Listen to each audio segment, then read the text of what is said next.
या तो उतने आप जैसे सरकार से पैसा आता है तो उसको पूरी तरह से यूटिलाइज करिए कि वो जैसे कचरा पड़ा हुआ 4 दिन बाद उठता है, क्यों? तो आपने एक बोला कि अगर उसको ठीक है विकसित किया गया है, लेकिन उसको और अच्छे से विकसित किया जा सकता है। जी जी। अगर उसमें पानी है, तालाब है, तो उसमें हम लोग बोटिंग की व्यवस्था कर सकते हैं। बहुत सारी चीज़ें जिससे कि इनकम भी होगा नगर पालिका। जैसे कि आज मेरा आप इंटरव्यू ले रहे हैं, अब मैं आया हूँ कि मैं उप सभापति का चुनाव लड़ने जा रहा हूँ, लेकिन उसके पहले मैं एक आम नागरिक ही था। आम नागरिक को क्या क्या परेशानी होती है तो वो सब मुझे अंदाजा है कि कैसे लोगों को दिक्कत होती है। अब आप रोड पे निकलेंगे तो चारों तरफ कूड़े का अंबार लगा है, चारों तरफ बदबू ही बदबू। पहले तो चुन के जो चुने हुए वार्ड पार्षद रहते थे वो लोग चुनते थे, तो जैसे भाई चुनेंगे जिस प्रकार से उसी प्रकार से काम होगा। आप 5 ऐसा मुद्दा बताइए, मतलब पॉइंट बताइए कि आप चुनाव जीतने के बाद से ये इस क्षेत्र में काम करेंगे। जी एकदम बिल्कुल। हम पार्क का सबसे पहले पार्क सबसे पहले बनना चाहिए। जैसे आपका गांधी मैदान में TB chest and heart care clinic, याद रखें center point near doctor Saroj Singh, Chakia road, Siwan, Bihar.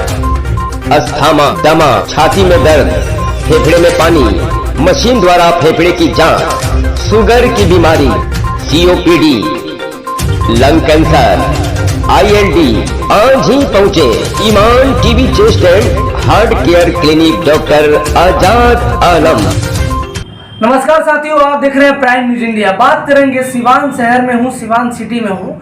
आपको बता दूं कि आए दिन हम लोग हर तरीके से न्यूज़ कवरेज करते हैं और कहीं ना कहीं आप सभी के लिए न्यूज़ लेके आते हैं। आपको बता दें कि सिवान जिला में नगर वार्ड में नगर परिषद का चुनाव होने के लिए जोर शोर से तैयारियां चल रही थी। बीच में थोड़ा सा कमी हो गया है, देरी हो गया है, इसकी वजह से बहुत सारे प्रत्याशी अभी ठंडा पड़ गए हैं, यानी अपना इंटरव्यू, अपना बयान कुछ नहीं दे पा रहे हैं। लेकिन वो बता दें कि कुछ महीनों बाद हो सकता है कि चुनाव का जो माहौल है वो तेजी हो सकता है। आपको बता दें कि सिवान जिला में जितने भी क्षेत्र हैं जो परिसीमन न्याय जुड़ा हुआ था उस सभी का रोस्टर आ चुका है और 45 वार्ड अब तक बन चुके हैं पूरे सिवान सिटी में। बात करूंगा सिवान जिला में, सिवान सिटी में 45 वार्ड बन चुके हैं। इसी क्रम में आपको बता दें कि हम लोग जहां पहुंचे हुए हैं रामदेव नगर है और यहाँ पे एक डॉक्टर हैं जो कि इस बार पहली दफा चुनाव लड़ने के लिए आ रहे हैं उप सभापति का।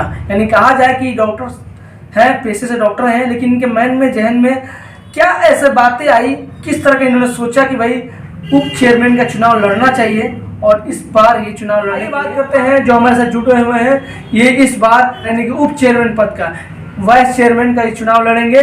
उसी क्रम में हम इनसे बात करते हैं क्या इनका पहल है, क्या सोच है कि इन्होंने अपना कदम बढ़ाया है इस क्षेत्र में। सबसे पहले स्वागत है सर हमारे चैनल पे। नमस्कार। नमस्कार सर। सबसे पहले हम आपका नाम जानना चाहेंगे सर, आपका नाम क्या है? मेरा नाम डॉक्टर यादवेंद्र है, मैं पेशे से डेंटिस्ट हूँ। तो सर आप डॉक्टर हैं, पेशे से डेंटिस्ट हैं और कहीं ना कहीं समाज के लिए आप काम करते हैं, क्योंकि डॉक्टर एक भगवान का रूप कहा जाता है और इस समाज के लिए डॉक्टर एक अच्छा काम करते हैं।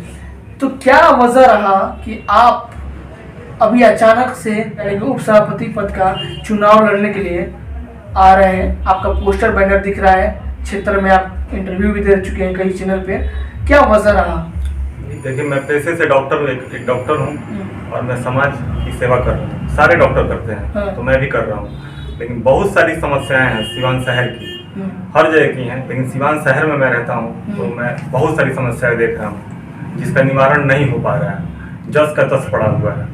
मेरे पास भी लोग आते हैं, मैं पेशेंट सब यहीं के आते हैं शहर के ही, तो उन लोगों को बहुत सारी तकलीफें हैं। अपनी तकलीफ जो हम मुझे दिखाने आते हैं एज ए पेशेंट, उसके अलावा भी बहुत सारी दिक्कतें वो बताते हैं कि जो मैं एज ए डॉक्टर नहीं कर पा रहा हूँ। अच्छा। उसकी वजह से मैं तो मतलब आप समाज में अब डॉक्टर जितने भी लोग हैं सभी लोग डॉक्टर, अगर चेयरमैन पद का, उप चेयरमैन पद का या चुनाव माहौल में आ जाए तो फिर डॉक्टरी कौन करेगा? फिर उसका पैसा मतलब है तो वो फिर कैसे आप देखभाल करेंगे? नहीं देखिए, चुनाव कोई लड़ सकता है। मेरे जहन में आया, इसके पहले भी डॉक्टर लोग चुनाव लड़ चुके हैं। आपके जदयू के सांसद हैं अभी गोपालगंज के डॉक्टर जो सुमन जी हैं, वो डॉक्टर हैं। बहुत लोग हैं, आपके यूपी के पीस पार्टी के प्रेसिडेंट अभी हैं, MLA भी रह चुके हैं, अयूब खान जी, वो भी हैं।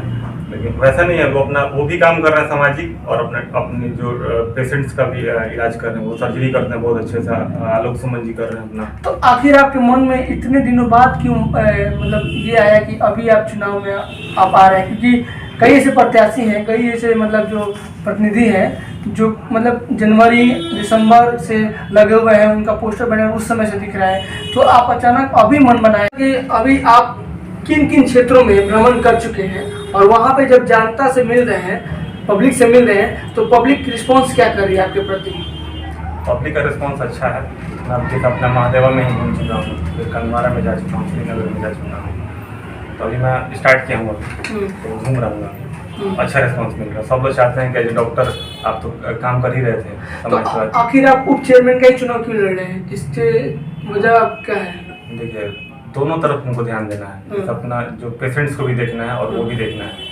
तो एक प्लेटफॉर्म कैसे दे सकते हैं? अगर मान लीजिए उप चेयरमैन बन जाते हैं तो फिर मान लीजिए कि आप जिला परिषद में रहेंगे, नगर परिषद में रहेंगे, आपको भागदौड़ करना पड़ेगा, पब्लिक की समस्या को, पब्लिक की बातों को सुनना पड़ेगा।